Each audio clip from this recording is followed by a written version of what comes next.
Hello everyone. तो आज हम कैलकुलेट करेंगे electric field due to a spherical shell. जी हाँ, जैसे आप देख रहे हैं यहाँ पर एक स्फेरिकल शेल है जिसके ऊपर चार्ज क्यू यूनिफॉर्मली डिस्ट्रीब्यूटेड है, that is a capital charge Q, और इस शेल की रेडियस है आर। अब हम इस शेल से इलेक्ट्रिक फील्ड कैलकुलेट करेंगे और तीन यहाँ ऑब्वियस कंडीशन हो सकती हैं कि एक तो हम यहाँ बाहर निकाल सकते हैं, सपोज़ कहीं आउटसाइड हम यहाँ पर इलेक्ट्रिक फील्ड निकालना चाहते हैं, एक पॉइंट यहाँ हम निकाल सकते हैं पॉइंट ए पर, और हम इस सरफेस पर भी निकाल सकते हैं, सपोज़ कोई पॉइंट हम डिसाइड कर लेते हैं बी, या हम इसके अंदर कहीं निकाल सकते हैं सी। तो ये तीन पॉइंट हैं और इस तीन पॉइंट पर हम इलेक्ट्रिक फील्ड निकालेंगे इस चार्ज शेल से जिसकी रेडियस है आर। ठीक है, इसके लिए हम यूज़ करते हैं गॉस लॉ का। गॉस लॉ का यूज़ कर हम इजीली इलेक्ट्रिक फील्ड निकाल सकते हैं। तो ये हमारी तीन कंडीशन है, एक एक करके हम इसको समझेंगे। सबसे पहले हम समझेंगे आउटसाइड द शेल। ओके, और सपोज इसकी जो डिस्टेंस है सेंटर से, वो कुछ हम डिस्टेंस ले लेते हैं, उसको हम रिप्रेजेंट करते हैं स्मॉल आर से। ठीक है, तो आउटसाइड जब हम जा रहे हैं तो हमारी जो डिस्टेंस है R that is greater than radius of the shell, तो हम इसके लिए कैलकुलेट करेंगे। अब वो रेडियली आउटवर्ड होगी क्योंकि एक पॉजिटिव चार्ज है, तो उसकी डायरेक्शन कुछ इस तरह से रेडियली आउटवर्ड आएगी। अगर हम इसकी डायरेक्शन ऑफ इलेक्ट्रिक फील्ड बनाएं तो ये आपकी डायरेक्शन ऑफ इलेक्ट्रिक फील्ड होगी। तो हम इस तरह से इलेक्ट्रिक फील्ड शो कर सकते हैं और हम साथ में यूज़ करेंगे गॉस लॉ। गॉस लॉ क्या कहता है कि ये जो इलेक्ट्रिक फील्ड क्रॉस कर रही है उसके बीच में अगर हम कोई एरिया रख दें हैं, तो उसके लिए हमें क्या है, पहले एरिया की ज़रूरत पड़ेगी जिसको हम बोलते हैं गॉसियन सरफेस। तो हम एक गॉसियन सरफेस क्रिएट करेंगे जो इस पॉइंट ए से पास होकर जाएगी। तो चलिए एक हम गॉसियन सरफेस ले लेते हैं। तो यहाँ से एक गॉसियन सरफेस अगर हम कंसिडर करें जिसमें कि ये चार्ज इनक्लोज हो जाए, तो हम इस तरह से एक गॉसियन सरफेस ले सकते हैं। ठीक है, ये एक स्फेरिकल गॉसियन सरफेस होगी। According to the Gauss law क्या निकालना है हमें निकालना है E electric field dot D S, ये आपका एक एरिया एलिमेंट होगा। एंड ये जो electric field dot D S होगा, इसको सरफेस इंटीग्रेट करेंगे तो फ्लक्स आएगा, और दैट फ्लक्स जो होगा that is equal to Q inside upon epsilon naught. Okay, तो यहाँ पर ये जो है छोटा ई डॉट डी एस, ये एक छोटे एलिमेंट को हमें कंसिडर करना पड़ेगा। सपोज हम यहाँ एक छोटा एलिमेंट इस सरफेस पर, गॉसियन सरफेस पर ले लेते हैं। ठीक है, तो ये एक छोटा एलिमेंट हमने कंसिडर किया दैट इज़ डी एस। अब यहाँ पर what is the direction and what is the direction of electric field and what is the direction of this area element. तो आप देख ही रहे हो कि इसी के आउटवर्ड आपकी इलेक्ट्रिक फील्ड की डायरेक्शन आएगी दैट इज़ ई, और जो एरिया वेक्टर है उसको भी हम किसी भी पॉइंट पर अगर निकालेंगे तो वो भी क्या होगा, इस सरफेस के नॉर्मल होगा, तो उसको भी हम इसी डायरेक्शन में लेंगे, उसको हम एन वेक्टर से रिप्रेजेंट कर सकते हैं। तो दोनों की जो डायरेक्शन है वो सेम है, यानी थीटा इन दोनों के बीच में जो होगा theta that is equal to 0 degree.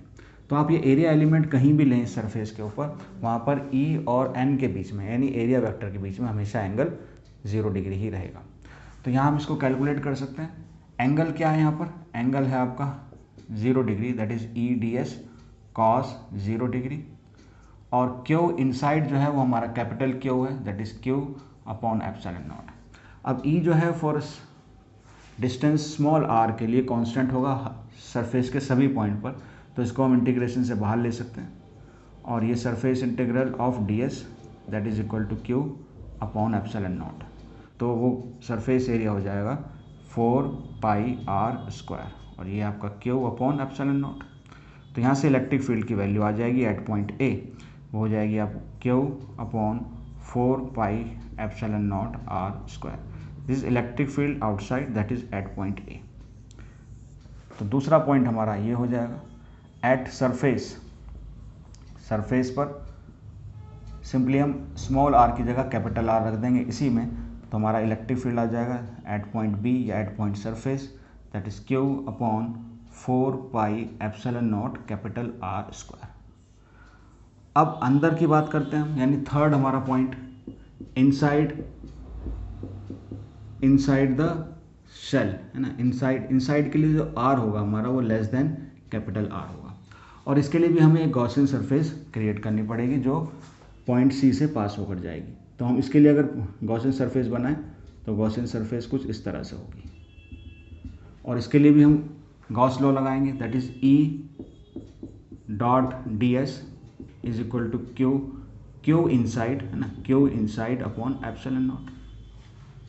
अब यहाँ पर भी इलेक्ट्रिक फील्ड क्या होगा आपका, कांस्टेंट होगा फॉर डिस्टेंस स्मॉल आर, और ये आपका सरफेस एरिया होगा फॉर दिस स्फीयर। और क्यू इनसाइड आप देखें कि जो हमारा रेड कलर का जो चार्ज है जिस शेल के ऊपर, वो चार्ज इसी पर है, अंदर कोई चार्ज नहीं है। तो इस गॉसियन सरफेस के अंदर कोई भी चार्ज नहीं होगा, यानी क्यू इनसाइड क्या हो जाएगा यहाँ 0/ε0। अब ये क्या वैल्यू हो जाएगी 0 के बराबर। अब ये कोई फाइनाइट वैल्यू आएगी, लेकिन आप 0 से आप इसको 0 से नीचे ले जाओगे तो वो भी 0 ही आ जाएगा। तो इलेक्ट्रिक फील्ड अल्टीमेटली यहाँ पर क्या हो जाएगा 0। तो अंदर शेल के अंदर इलेक्ट्रिक फील्ड होगा 0, ठीक है। सरफेस पर होगी ये वैल्यू, कांस्टेंट वैल्यू होगी, और आप बाहर जाएंगे तो वैल्यू आर के साथ देखेंगे इन्वर्सली प्रोपोर्शनल होगी। तो इसके वेरिएशन को हम ग्राफ से समझ सकते हैं। अगर हम यहाँ पर एक्स एक्सिस पर आर और वाई एक्सिस पर ई ड्रॉ करें, और जब आर स्मॉल आर की वैल्यू कैपिटल आर होगी तब तक तो वैल्यू क्या रहेगी, तब तक वैल्यू रहेगी आपकी 0।